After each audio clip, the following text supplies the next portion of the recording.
السميع العليم من الشيطان اللعين الرجيم. بسم الله الرحمن الرحيم. الحمد لله والصلاة والسلام على رسول الله الأمين نبينا محمد وعلى آله وأصحابه ومن والاه ومن سن بسنته واهتدى بهديه إلى يوم الدين. سبحانك اللهم لا علم لنا إلا ما علمتنا إنك أنت العليم الحكيم. رب اشرح لي صدري ويسر لي أمري واحلل عقدة من لساني يفقه قولي. أما بعد، ‘yan uwa mutanen da suka taru a wannan masallaci mai tarin albarka, Masjid Abdulrahman bin Auf, a cikin wannan masallaci mai albarka, cikin wannan dare mai albarka, daren litinin ƙarshen inin lahadi. Yau muna 27 ga watan Rabi'ul Thani ko Rabi'ul Akhir, hijirar ɗan lele sallallahu alaihi wa alihi wa sallama 1400 da shekara 40 da shekara 7 a sama, daidai yake da yau 19 ga watan Oktoba 2025. A ‘yan uwana malamai, fadilatu Sheikh Malam Ashir da Malam Hamza da duka wanda sauti ke kaima da wanda kuma zai sauraron mu a nan gaba, muna ma junanmu gaisuwa ta addini Islama, ita ce assalamu alaikum wa rahmatullahi wa barakatuh. To muna ma Allah subhanahu wa ta'ala godiya wanda da kaddarawarsa ne da hukuntawarsa ya ba mu ikon zama a wannan bagire don mu gabatar da wannan muhadara mai mahimmanci. Wataka taken muhadarar mu gabaki daya ta kumsa ne bisa kan, ko za mu tattauna ne bisa kan malamai na makaranta, amma ko makarantar mata boko, duba da la'akari da farkon shekara, kamar yadda laraba ke cewa amud darasi, al'am ad-darasi al-jadid, sabuwar shekara ta karatu, wanda wannan ita ce shekara ta 2025-2026. muna roƙo Allah subhanahu ta'ala ya sanya ma wannan shekara albarka a cikin karatun dukkanin 'ya'yan da za su yi karatu a cikin wannan shekara, a cikin wannan haɗin ƙasa ta mu ta Nijar. Allah subhanahu ta'ala wanda za su jarabawa, Allah ta'ala ka yassare musu, ka sauƙaƙe musu, ka ba su kuma ikon amsa jarabawa, kuma ka sa a samu mai yawa, sannan kuma Allah ka sa albarka cikin samun da za su yi. Sannan kuma malamai da za a fara karatu ko kuma aka fara karatu ma, muna roƙo Allah subhanahu wa ta'ala ya taimaka musu, ya agaza musu, ya zamanto musu majibanci na lamuransu bisa kan dukkanin abin da za su gabatarwa domin koya ma wa'annan ɗalibai karatu na wannan shekara. To an ce maudu'ina shine zan tattauna bisa kan sifofin malami na makaranta ta boko. Sifofi nawa malami na makaranta ta boko, siffofin da ya cancanta shi malamin ya siffanto da su, da kuma siffofin da bai cancanta ba malami a ce a matsayin shi na malamin makaranta ya siffanta da su, saboda malami yana tasiri cikin karatun mai neman ilimi. Dama shi sharaɗin karatu ba su taruwa ne sai wasu abubuwa sun tattaru kamar haka. Ba a cewa a yi karatu sai da sharaɗai kamar haka. Sharaɗi na farko shine a samu malami wanda zai karantarwa. Sharaɗi na biyu a samu ɗalibi wanda za a karantarwa. Sharaɗi na uku a samu gurin da za a karatun. Sharaɗi na hudu a san lokaci wanda kowane ɗaya daga ciki yana da muhimmanci. In ɗaya baya nan ba a karatu, in malami na baya nan ana karatu ba a karatu, in ɗalibai ba su nan ka shigo kalas malami ba ɗalibai ka ce ka yi karatu ba yi, haka ne ko? Sannan kuma ga malam ga ɗalibai, da zaran babu lokaci tana yiwa malami ya zo karye 9, ɗalibai ba su zo ba, sun haza 12 ne karatu bai. To kuma in babu bagiran karatun kuma hanyar jiya akwai matsala. An ce a gaban masallacin masjid Abdurrahman bin Auf malam ya zo masjid, shi kuma sahaba yana jiran ɗalibai, su kuma suna nan suna jiran shi, babu. Kenan kun ga kowane yana da muhimmanci. To bisa kan haka, kafin mukan fara yana da kyau a ce mun gayi wasu abubuwa kafin siffofin, mun gayi wasu shinhiɗa daga cikin shinhiɗun da za su taimaka mu domin fahimtar su ainihin malaman, musan wane malami ne ya kamata a ce malam. Ba a ce maka malam sai ka cika wasu saraɗai. To wannan malamin da shi ne muke sifofin da ya kamata kuma ya siffantu da su kyaukyawa, da kuma siffofin da ya kamata bai ya siffantu da su.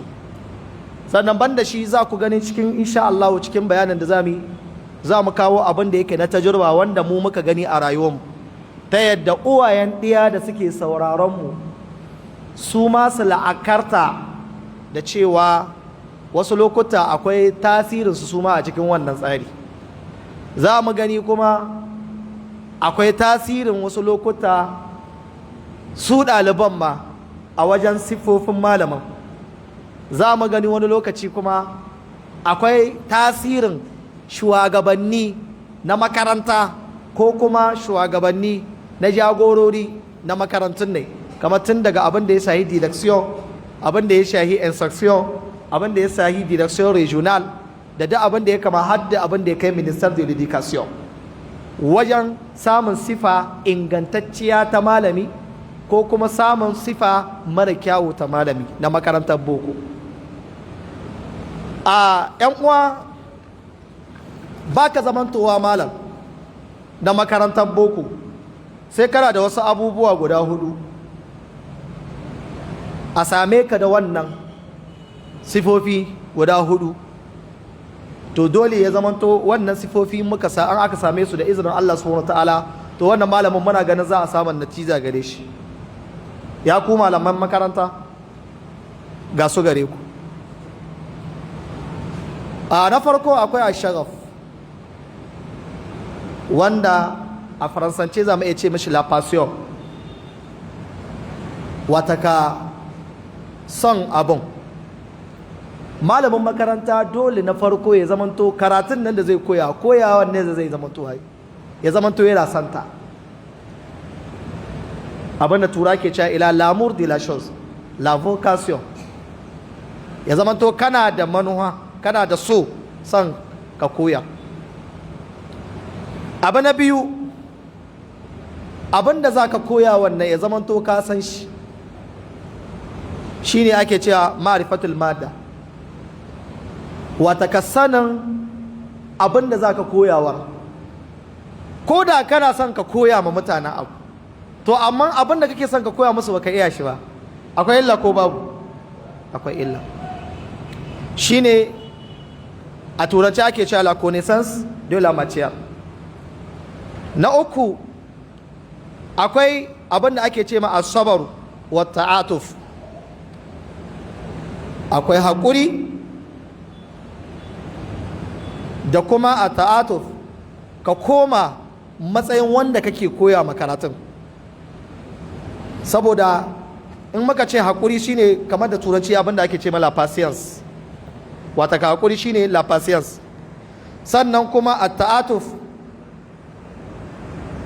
ita ce a faransance ake ce mata l'empathie ko ko l'empathie autant pour moi.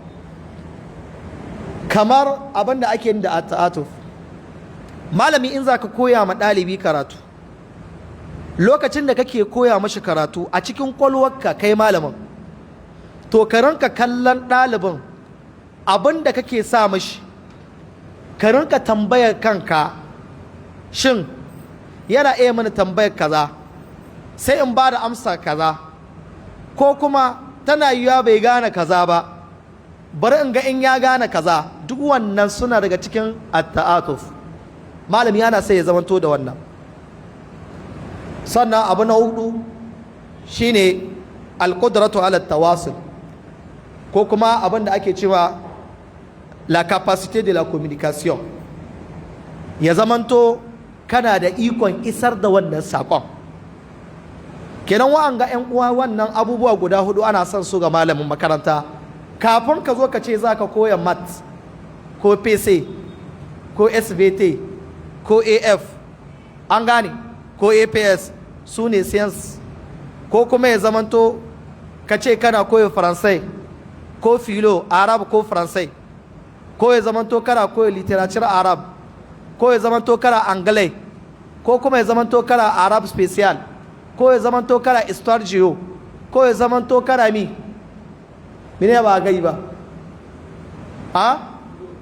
an gai filo, an gai komi, to ya zamanto kana wa'annan maciyar, kowace ɗaya daga cikin wagga maciyar kin da za ka koyawa, to ya kasance kana da wanga siffofin guda hudu.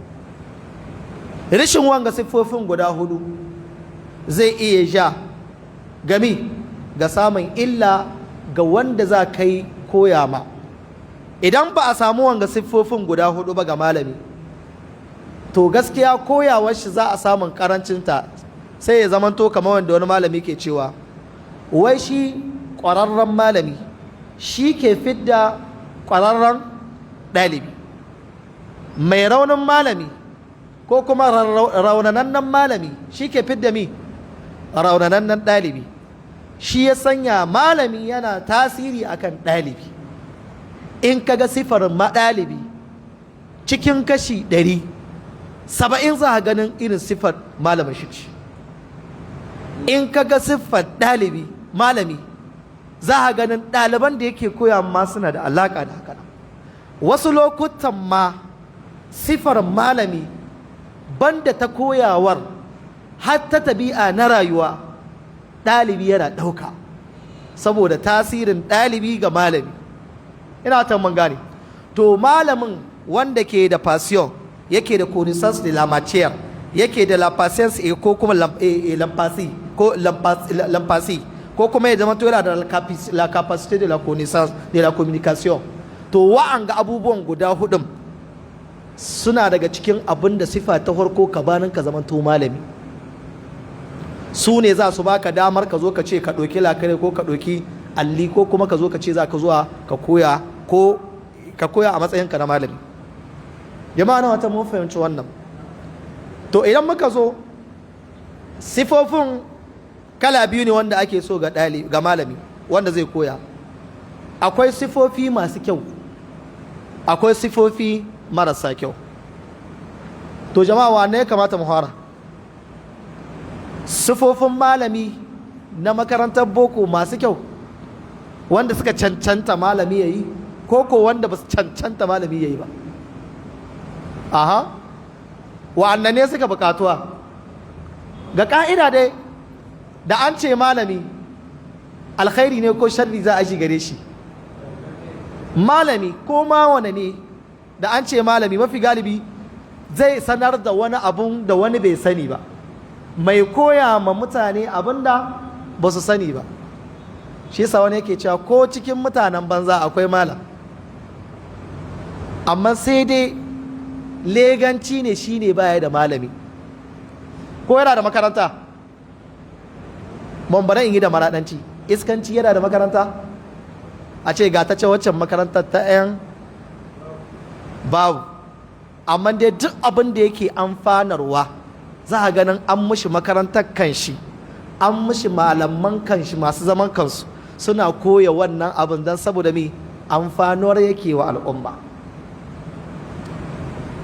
To yan uwa, za mu gayin wasu siffofi guda 6 saboda suna da yawa, wa'anda ya kamata malaman su nisanta su ne suka yi yawa. To sai nake ganin in yi fanshe zuwa ga 6 wadda za mu ƙara ƙarfafa ma malamai a kansu. Siffofin malami wanda in ya bi su wanga zai cin nasara a cikin koyawar karatun shi a boko. Allah samu dace. Sifa ta farko, ya kai malam mushe mai saurare na da madam mai saurare na,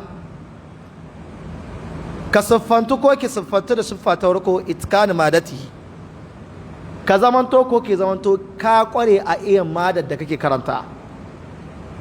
Kai malamin larabci ne, lugha arabiya, to ya zamanto ka kware bisa kan koya wannan madai. Ko kwana kake aka daddaba ka, ko ina aka tsaye da ka za ka ka yi bayani bisa kan wannan madar taka. Haka nan mushammat, haka nan na SBT, haka nan na PC, na AF da APS, haka nan Istargio, haka nan Filo, haka nan Angalai, haka nan Faransai. Duka ya zamanto madar da za ka koya, macirkin da za ka koya, ya zamanto ka iya ta. Itqan madatihi, ya zamanto ka kware a iya koyarwa madarka. Kuma ba a kwarewa wajen koya mada sai an santa. Ba a sanin mada kuma sai an karance ta. Shi yasa aka ce abinda ake ce ma malami shine mai nema da yawa ya bada kaɗan. Ya zamanto ka nema da mi da yawa. In ka nema da yawa wajen bada sai ka bada mi kaɗan. Na biyu, yana daga cikin siffar ta malami da ya kamata sifa mai kyawu daga cikin siffofin da malami ya kamata ya siffanta da su shine ana sai ya zamanto imtilaqihi li maharatil at-tawasul al-qawiyya, ya zamanto competence kin shi malamin ya mallaki competence, ko mu zo mu ce yana da dama ƙwarewa wadda zai iya isar da wannan saƙon na wannan madar da yake karantawa. Macirkin da yake karanta ya zamanto ya ƙwarewa ta, ya ƙware wajen karanta ta, kowa ya ƙware wajen koyar da ita, yana tasiri ga malami. Shi yasa ke gani a so da yawa za a ganin in malami bai da competence, bai da ƙwarewa, sai ganin ɗalibai suna kallon shi yana karatun kawai da su dai abin ya zamanto musu ba yadda suka iya ne. Sannan abu na uku daga cikin sifa da ake so malami ya zamanto ya siffantu da ita, ya zamanto yana da iko akan kula da fasalin shi, la maîtrise de la classe, wata ka ya zamanto malamin ya iya kula da ajin shi. Kula da aji yan uwa yana daga cikin abin da ke sa mafi galibi kana da hissa biyu dozor, ko kana da hissa guda inar, ka shiga tun harkon tsarinka ka samu fashal karatun da za ka isarwa yaran su kasa ganewa. Malami ka shigo aji kai iske ɗalibai na ta surutu, wani tun tashin harko ran shi zai ɓacewa. A'a, kana da hanyoyi da yawa da za ka iya jawo hankalinsu, musamman kuma matakai zuwa mataki ne. Idan college kake, daga bakin katiriyam turwaziyam har lise, tun daga segon da har terminal, in ka shigo ka iske su suna surutu, dama ka musu darasi can ba, yanzu kuma darasi ne na gaba kai, kana bukatar su yi shiru, ba sai ka yi bayani ba. An goge tabulo ko rubuta tambaya, is as'ila, quels sont les kaza da kaza, in faransanci ne, ko ma huwa sababu kaza in larabci ne. Ka aza wata tambaya wadda cikin darasin da ya gabata ne, mai sauki wajen fahimta ga wanda ya muraja'a, amma duk wanda bai muraja'a ba shi kuma sai ya ga me yasa bai muraja'a ba, kuma ta zamanto ba ta wuce minti 5 kacal. To da kayi haka nan sai ka so kowa ya ciro takarda kuma ka yi huska, sannan kuma wannan madar da kai, wannan tambayar da kai, in ka amshi takardun kai tasihin su kuma su zamanto sun tabbata har cikin biletin, kada ka kuskura gaimi baka sanya su ba. To wannan shi yana daga cikin nau'in da zai sa ɗalibi da ka shigo ya kama jikin shi. Kuma yana daga cikin yadda ake kula da maître de la classe. Kun ga yanzu za a fara karatu, akwai wanda har yanzu ba su fara ba. Tun wajen shiga ajinka abinda ake ce ma prise de contact da kai da ɗalibai, tun daga nan wurin wasu malamai ke sako mi ke barin abin gaginsu. Ba a san ka zamanto zaki kai tsaye, ko ba a san ka zamanto musa a ta wasa da kai. Ya zamanto kun tabbata da su da reglementin da aka aza na ka'ida. Kuma wajen karanta reglement interior, in za ka karanta shi to kai kokari ka karanta shi akan su ji, kuma ba a musu taziya ce kun ji duk wanda ya yi kaza kaza da kaza mu mun mashi ai ta zayi a ranka ta yi a hankali an natanda yaran su san dokokin kafin mi ukuba ta zo. Sannan abu na hudu, ana son azzaka'u al'atifi, wanda a turance ake kiranta intelligence emotional, wanda yana daga cikin abin da ke tasiri ga siffar malami. Abin nan da kake koya shi, madan nan da kake koya, maciyarkin nan da kake koyawa, to ana son ya zamanto cikin siffantu wadda ake son ka yi a matsayinka na mala. To ka siffantu da me? Ya zamanto cikin koyawan nan naka akwai kai da kanka kana shauƙin abin wajen koyawa shi, kuma shi kake yadda kasan saƙon, yadda kake fahimtar shi haka ɗaliban suke fahimtar shi. Sannan ban da shi, sifa na gaba, ana son malami ya siffantu da sifa mai kyau, ka zamanto abin koyi, kuduwa hasana, abin koyi mai kyau ga ɗalibanka. Wajen maganarka ka zamanto abin koyi, wajen aikinka ka zamanto abin koyi. A nan zan ƙara jan hankalin 'yan uwanmu malaman koyawa na makaranta ta boko. Wasu suna ɗaukar in ina koya mat ko pese ko svt ko wata macer daban, wata filo da abin da ya kama da haka, wasu sai su ɗauka a'a wai su ba su daga cikin, kamar wasu ba su daga cikin malaman da za a cewa ko kuduwa ko a yi koyi da su, akan mi za a koyi da su.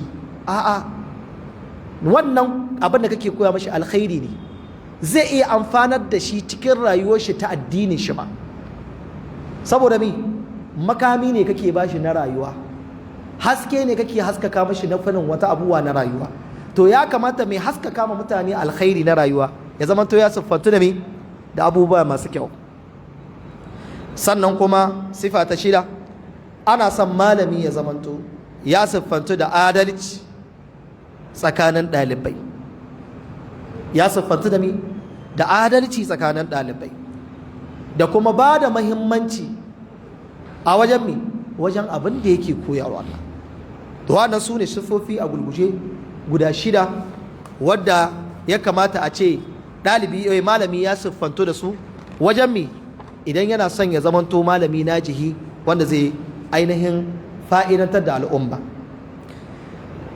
To dama kamar yadda na gai a farko, sifofi masu kyawo da an ce malamin makaranta dama ana kallon shi ne da su.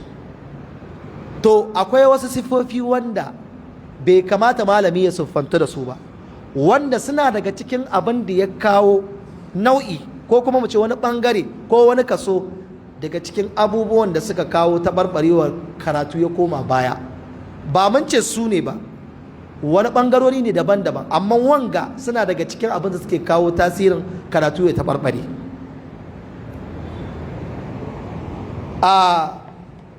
Akwai wasu siffofin da suke wajen guda 9, wanda wannan siffofi duk malamin da ya siffantu da su to za a samun fashal a cikin mi a cikin koyawar shi, ba za a samun sakamako mai kyau ba. Balma maimakon a ce ya koyar ma, a'a sai ya zamanto akasin ne ya batawa ne ya yi. Abu na farko yan uwa shine rauni wajen ƙwarewa zuwa ga abin da za ka isarwa. Rauni ya zamanto mutum yana da rauni ɓangaren competence, abinda za ka karantar wannan kana da rauni wajen fahimtar shi. Laraba suka ce faqidu shay la yu'ti, wanda ya rasa abu bai zai bada shi ba. To yana daga cikin a yau abin da yake tasiri da yawa. Kun san wasu sun ɗauka koyawa a lakol a yanzu rishin aikin yi ne yake sa ana koya, a ce da zaman gada kake na banza ko ƴan kwantaraga ka ji wai, ko ƴan kwantaraga ka zo kai fassara abin ana nihin da zaman banzan gada kake da Allah ko wajen koya hallaka al'ummar ga matasan ga ya kamata ka je a taimaka da kai a hallaka wanga matasan. Wannan fassara iri ɗaya ce, saboda koyawa tana taimakawa ƙasa ga baki ɗaya, koyawa tana taimakawa development kin al'umma ga baki ɗaya. Kenan in baka kware ba ka zama to kana da rauni wajen kwarewa, to me za ka bada? Ba a san malami ya siffantu da rauni wajen kwarewar abin da zai karantarwa. Na biyu shine malami ba a san ya samu sifa ta raunin kasa jawo hankalin ɗaliban da yake koya makarantu. Ya zamanto ba ka iya metirijan ɗalibanka, musamman ma a lise, sai ka ga wai malami yana tsoron a bayan terminal da an ce mi ya ce ba nisha wallahi manya ne kan tsoron su nake. Kai ne kake ganin su manya wa manya yau me suka sani? In sun sani yau ya kamata su ba kansu ne bak abin nan da za ka koya musu da shi ne za su ɗauka su zaman tomi wata ciya gobe ha a ce musu su kai matsayin dokta ga yanar da ke nan kusa, ko mu ce profesa. Ina wata mun gani. To malami ana son ya zaman tomi yana kai ya zaman to ya kasa kula da metrizan kalas in shi, ko metrizan kalas yana daga cikin abin da ke tasiri da yawa. Sai ka gani cikin lakol kalas guda alal aƙalla in ka ɗauka a lise ana samun kalas guda tana da malami guda, mu ɗauka guda 8, mu ɗauki seri'a. Kaga seri'a akwai faransai, histoire, haka ne ko? Akwai mat, akwai aps, akwai arab, akwai angalai, sannan akwai mi af. Nawa kenan? 7. Akwai wani da na mance filo 8. yanzu an ga malaman guda 8 a lise, sai ya zamanto cikin wa'an ga malaman 8 wanda za su shiga wannan aji na terminal A, 7 sai ga duk an rena su, 2 sai gani wa'annan su kuma mi ana tsoron su, suna metrizan kalasinsu. To duk malamin da ya zamanto, ko kuma ka gama aka san haka nan, 7 ana tsoronsu, 2 sai ga mato da sun shigo kalasin, in ka je wucewa a matsayinka na babba don larwai da kula da abin da sai ka iske kamar ana cin kasuwa, yana darasin amma suna surutu. To duk malamin da ka wuce kaga ajin shi ana haka, to alaman wannan tun daga nan alaman fashal kenan. Da yan da wannan ajin abin da yake kaiwa ba kowa ke fahimta shi ba, ko da an gaya maka baka ga ba ga kai akai ba gaban ka akai aka ce an iske wani aji kaji abin da malami na da su suna ta surutu, abin da ake so a isar ma a fahimta sun fahimce shi ba su fahimta ba. Abu na uku akwai da'fu tahdir wa taqdid. Malami ya siffanta da rauni wajen kayan ka koya, ana son abin da zaka isarwa ka tsaro shi tun daga gida, sannan ka zayyano shi ga yadda zani kuma ga irin tsarin da zani, tunda ana son malami wajen tsarin nan da zaka tsaruwa tun daga gida, tsari guda 2 ake so ko 3 ma zuwa gare ka. Na farko ana son tsarin abin da zaka karantarwar menene maudu'in da zani, sannan banda shi in ka kare tsari na 2 shin abin nan da zana karantarwa wanda na doko na diba na gyaggyara yaya ne zani na zama shi in kai shi ga wanda ɗalibai na. Tsari na 3 in na shigo ajin ya kamata in kasance, wannan duk in kai preparation ya kamata ya zamanto suna cikin kwalwarka. to in ka zo wajen kaiwa sakon dama ka tsaro tun daga gida, to shi yasa kake ganin a lokacin ne kuke ganin yara na cewa kap mushan wallahi mayi ne, ba wata maita bace, a'a tsarin ne ya bi, ya kware bisa kan abin, ya tsaro shi da kyau, ya shirya ya bi kurba mai kyau. Dole kenan in ya zo wajen sannan kuma yana da isulubin na isar da shi, dole kenan in ya kai sakon a fahimce shi. Na ta mun fahimta. Sannan ban da shi yana daga cikin abin da ke sa malami na samun fashal idan ya yi amfani da usulubin da cikin shi babu tsari. Shi kuma wanga usulun da bai da tsari shine an ce ga program ɗin da ya kamata a bi, ga progression na tsarin abin da aka kamata a bi, kawai sai gani a kai ba shi za ka bi ba, a bari ka bi wancan tsarin, ai duk shi ma ga baki ɗaya tushe men alamek, duk kowace hanya tana kaiwa zuwa ga makka. Idan muna son mu nisanci wancan kalmar da suke cewa tushe men a can yadda suke gai, a'a dole ne ya zamanto malami, ya zamanto ka bi tsari wanda aka tsara.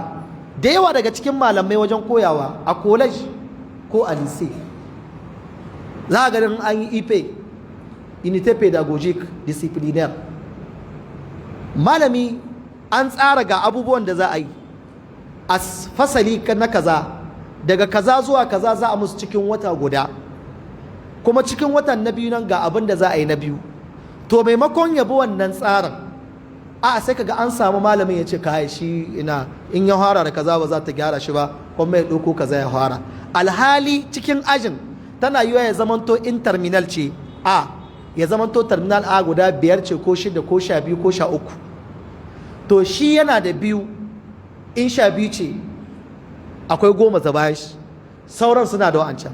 Idan har ya bi tsarin da ba irin wanda suka gangamu suka yi, kun gami ya yi ya yi istikdamin asalib al-fawdawiyya, ya yi amfani da wani usulubi na fauda na ɓata tsari, to ba a san malami ya ƙibin tsarin ife. A nan kuma ina jawo hankalin malamai da kula da ife tana da mahimmanci.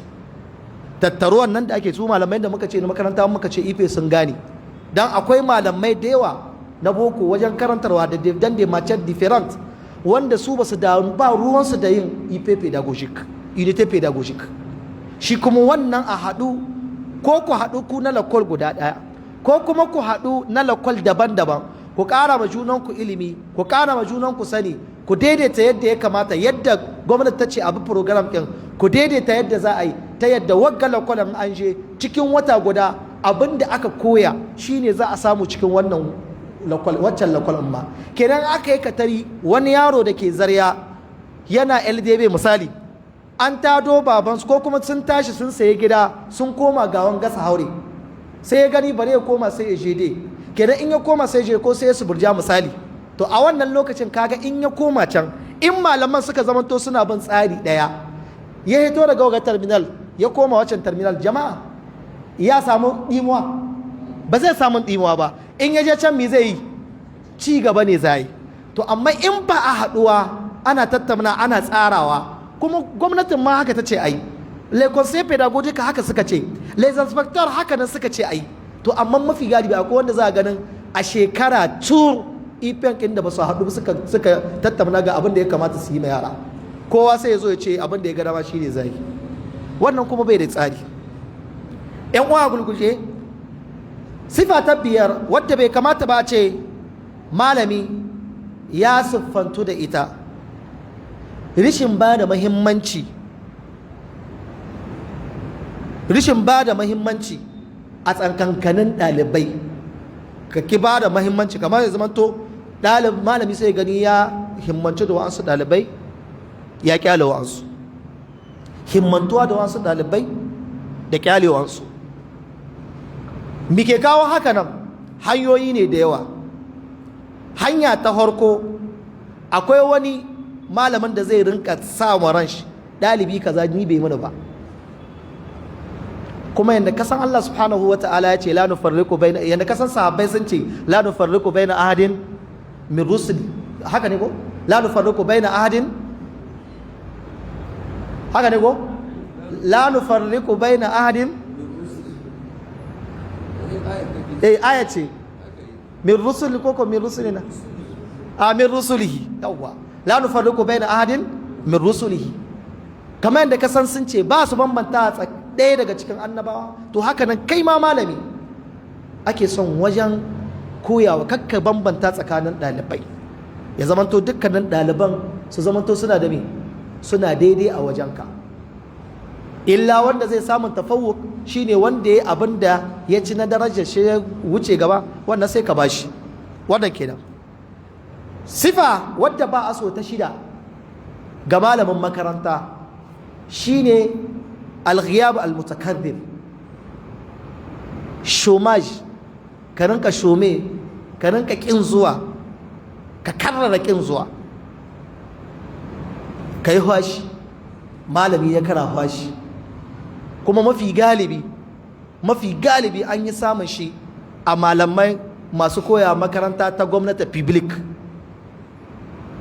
a nan garin sai ka ga malamin makaranta ko college ko lycée ba kunya ba tsoron Allah kawai sai ka gani gashi yana da awa biyu a public ya koya ma yara ana jiran shi yan primaire ko yan second ko yan terminal ko yan troisième ko yan quatrième amma sai ya gani wannan awa dama yana sa a hidda mashi an ki hiddawa sai ya sai da wannan awai ta gwamnatin da azata daidai wurin da ya kamata wurin masu prive ya azata su ko masu priven ba su suka sashe haka nan ba saboda malamai jagorori na makarantun nan prive sun amince da ba su amincewa ma da malami ya zo sun yi sannan harko ya zamanto malamin da ke koya gwamnati ne in ba su da nasu wanda ke na zamna dindindin to ya zamanto kana koya wata makaranta abu na biyu sai su ce maka to ka kawo amfulakin ka waccan wadda aka baka a makarantar gwamnati kenan sai ka sa dan kadda su yi daidai da mi da lokutan wurin gwamnati kuma ko da ka sanya musu awar a makarantar biyan in har makarantar gwamnati aka ce kai an samu wani ƙarin wani canji awan nan ta haka an hidda ta da kaza an maida ta kaza to ga ka'ida an ka kawo musu wannan malaman makarantar biya kawai canza za sai a ce to diburi da zai cancanta ka aza kuma su wannan yaran sai a ce musu ya hakuri an canza musu lokaci ina ta mun gane to amma sai gani babu kunya babu tsoron Allah kawai kaga malami wai akwai malaman da in suka shigo lakwal sun shigo an gane su sun tayi wajen kalas sai su ce mai yara kai naman ce akwai ku yi hakuri na dan dawo kawai sai su juya su tayi sun yi ta kenan ya tayi kuma bai zai dawowa ba in kuma ya dawo kin wata rana yau mai sai ranar kun ce za ku dawo sai ce wallahi wani abu ne ya tsaye da shi to mai sai yasu za ku mun ratarafaji yaran ke gai yasu za ku mun ratarafaji ce ce ku dawo rana kaza wallahi yaran sai su dawo da mudishan ranar kuma ya ki zuwa ku gaya man dan Allah siffar irin wanga malaman ina za a da su a cikin ƙasar Nijar kuma suna nan da yawa suna shi na shi yasa wasu lokuta idan abokanmu ana ta neman haƙƙi in muka tsaya muna gayi irin siffofin irin yadda ake yin koyawar da irin yaudarar da muke yi ma gwamnati da irin yaudarar da muke ma uwayen yara da irin yaudarar da muke ma yaran gabaki ɗaya wanda muke koya maka wallahi in ka diba wani abu sai ka ce kamata dinu ya tudanu kamar yadda muke haka nan ake mu amma sai dai ba wai ina ne wannan shine sakamakon ba a'a abinda in Allah ya niyyar karshen kwantara zai kawo zai Allah zai kawo shi karshen shi kuma ya kare amma dai mu sani dai cewa kamar yadda muke haka nan ne ake mu wannan kenan abu na bakwai sifar da bai kamata malami ya siffantu da ita at-tamyiz bayna tullab ka ranka bambanci tsakanin ɗalibanka wannan kuma ana samun shi janibi biyu zabi ne barko akwai wanda suke kawai specialist ne bangaren yan mata kawai malami in dai ke mace ce lahiya lauri ko da yara kika mishi kira not in kika shigo kika wuce ta gaban shi ya ji kamshin turaren ki plus do in kika kawo mai kofi kika yi rangwada plus do in kin ba da number ki kila da 18 ga maciyar kin wai kun ga wanga abin da nake gai ana ku tunani kuna nin kamar wasa ce ko billahi allazi la ilaha illa huwa duk abin da na gai wanga akwai misalin shi. wani bai san wane ne ni ba kuma a'udhu billahi min qawli ana ni ɗaya ne daga cikin abin da ake ce ma censor representant ne director de cheat wanda ke kula da tsarin karatu na makarantun da manyan makarantun ne in muka ce maya kaku ce jami'awa manyan makarantun da sai ishe da mi da lise abubuwan da muke gani muke kasawa malamai awoyi mu ce rana kaza mushan kaza ya shiga kaza lokaci kaza muke kakasa muke cewa wanga mushan haka ba kuma muke sa ido mushan in yana yi ko baye sannan muke in wata matsala ta auku tsakanin malaman da wasu abu mu je mu dan sa baki a gyara na gyara in yaro ya ma mushan rashin koyawa wannan kuma mu san hukuncin da za mu duk muke wannan abu to wanga abin da nake ga muku wala dukkaninsu akwai misali to akwai ka ga mana malamin da ke siffantuwa da irin haka yaya za a yi tasiri da karatun yaran ya yi tasiri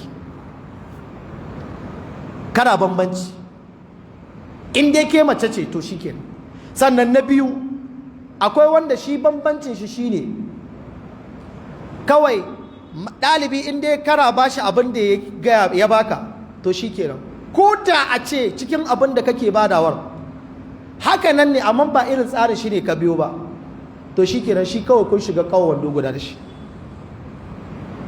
wanda kaga irin wannan malamin ka san akwai karancin ne akwai karancin isar da sako sannan yan uwa akwai al-ihbab wanda yana daga cikin abin da ke sifa ce ta wasu malamai na makarantun ne wanda suna deceiver kin ɗalibai wasu lokaci ko ka sa ɗalibai frustration ko kuma su yi dekurajen wasu ɗalibai malamin da yake ba abin da yake sai raunanar da ɗalibai yana daga cikin raunanar da ɗalibai ƙin zuwa a cikin lokaci yana daga cikin raunanar da ɗalibai ko fusatar da su shiga cikin ra'ayinsu shiga cikin rayuwarsu bi su rayuwarsu ta abin ga a nan garin wasu a ganin wasu malamai wai malami yana soyayya da ɗaliba dan dai ɗan kalas in ɗaliban shi ma yana soyayya da ita ya gane shi shi ke da su shiga ƙawar wando guda da shi wa ya ji kunya a ba a ciya malam ka ji ka ina ta mun gane ina girma yake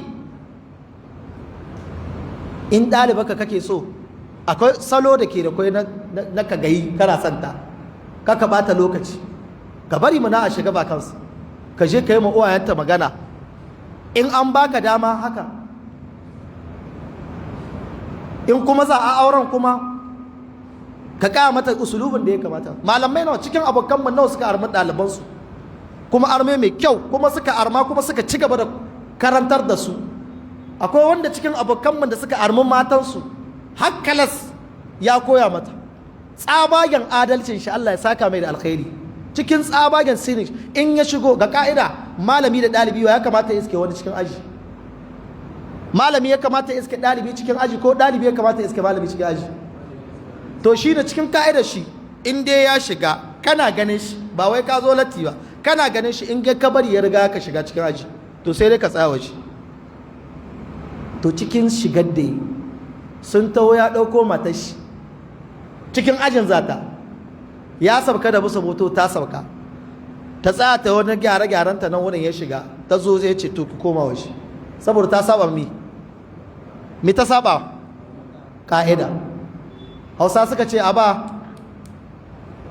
gawa kashi ko dan mere ya ji so to kamar irin haka suna iya ce to amma a ce kai dan dai kana soyayya da ɗaliba wancan yana soyayya da ita shi ma ɗalibin shi kenan sai ka zo shiga kawon dogona da shi ka yi kishi da shi ina amfanin wannan sannan yana daga cikin sifofin da ba a son malami ya siffanta da su. Siffofin da ba a san malami ya siffanta da su a gulguje: karancin ƙillatul ma'arifa, karancin sani. Bai kamata ba a ce kara koyawa. Minti nawa kace malam? Na'am. Aljiba kamar shi kawai a ida malam. Na'am. Muka ce ƙillatul ma'arifa, ƙarancin sani. Malami yana da buƙatar, akwai kuskuren da malamai musu galibi suke yi a yanzu matasan, sai ga kara koyawa kawai kai ka zama malami, ba ruwanka da bincike. Shi ya sanya wasu lokaci akwai ɗalibai yanzu nan da a ce ɗaliban yanzu suna da wayo, wanga salulorin da muke gani ga hannu, in ka zo aka baka program na kowace irin matiyar, aka baka program ka gani ko, in shafi taron warko da ka zo ka tambayi fadilatu shek google ka ce abu kaza sai ya baka ka tambayi fadilatu shek ai ko kuma iya ta ko iya intelligence artificial ko, in ka tambaye shi kuma sai ya baka. Akwai kuma hanyoyi na bincike wanda za ka iya shiga ka yi su ba don ka kora malaminka ba, a'a ka yi su don ka gane wani abu. In malaminka yana koya maka sai ka ƙara ganewa. To yanzu idan aka yi katari cikin ajin nan wanda kai malamin ba ka ba ruwanka da bincike, akwai ɗalibai sun kai 5 ko 10 masu haka wanda suke bincike. In ka zo wajen koya, gane ka za su ko ba su gane ka, saboda an ce dama malami shine mai nema da yawa ya bada mai kaɗan. To kai kuma baka ma neman ba, masu da yawan ma sun yi ka, kaga akwai illa wannan kenan. Sannan kuma yana daga cikin sifa daga cikin sifofin da ba a san malami ya siffantu da su, mutum ya rasa usulubi wanda yake munasaba da ake wurin da yake kai sakon shi. Tamkin da kake, maudu'in da kake, ya zamanto a kai ka samu usulubin da za ka iya sanar shi. Ana iya samun ya zamanto lokacin da kake kai wani usulubi, musamman ma masu yin SBT, a kawo wurin da yana bukatar dole sai ka yi takatsantsa wajen isar da sakon. Duk da yake Allah ya saka ma wannan gwamnati da alkhairi, akwai wasu program da suka hidda wanda suna bata, saboda Allah suna taimakawa ga bata tarbiyyar wasu daga cikin ɗiyanmu, ko kuma suna bata tarbiyyar ɗiya, aka janye shi. To irin wannan ire-iren wannan program, ko kuma wanda abun da ya kama da irin wannan, to ana son ya zamanto usulubin ka ya zamanto ya dace, kakkai amfani da usulubin da yake kausasa wata maganganu na batsa da abin da ya kama da haka. Ana son malami ya nisanci wannan.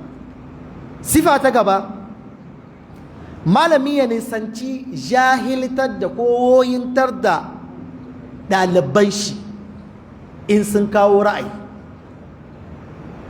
Ɗalibi ya kawo ra'ayi ya ce kai da Allah, ko da ra'ayin yana da ya ware su, kakka yi ba ɗalibi haka. Ɗalibi ya kawo ra'ayi komin rishin kyawun shi, ce ka gai, amma dai akwai wanda ya yi shi. Ɗalibin ne ya zai ji daɗi. Ba haka nan ba ne, an ce amma akwai wanda ya yi shi, zai ji daɗi. Goban aka ce wa zai gayin kaza, ya ɗaga hannu ko bai zai ɗaga ba, amma ya ɗaga kaza ne, ka da Allah wace maka, kai muna magana kaza ka ce mu kaza. Yanzu wannan abin da kai mashi cikin jama'a, gobe yan kana nema a ɗaga hannu, ya ɗaga ba zai ɗaga ba. Sannan sifa daga cikin sifofin da bai kamata ba shine kin zuwa saba ma hissoshi. An baka awa ɗaya malami wajen koyawa na makaranta, awa ɗaya tana fara da ƙarfe 8 zuwa ƙarfe 9, sai malami ya zo ƙarfe 8:15 ya shiga aji, ya hito kuma ƙarfe 9 ba minti 10. Jama'a minti nawa yayi? a minti nawa ya ci dai? Minti 20 ya ci da biyar, ya yi minti nawa kenan? 45. Minti nawa, awa nawa aka bashi? yanzu wannan minti 25 kin na suwa ne na yara ne. Zalunci ne ko adalci? Zalunci ne. To wannan abin bai kamata ba. Haka nan masu hissa biyu sai gani sun zo da witar a dizar in alise ne, shi ma sai ka ga mutum ya shigo karhe 8:10 zai fara kwan. Wai wani lokaci sai ka ji malami na cewa a gani ne yaran ba su taru ba. Yara ba su taru ba? Ina ruwanka da ba su taru ba? Kare nawa aka ce a yi? Ba kare 8 aka ce a shigo ba? Kuma ba su ma sun sani ba? In ka shigo kare 8 duk wanda ka iske fara karatu, in dai ranar karatu ce babu wani abin da ya kawo ya perturban mutane. Na ta mun fahimta. Sannan kuma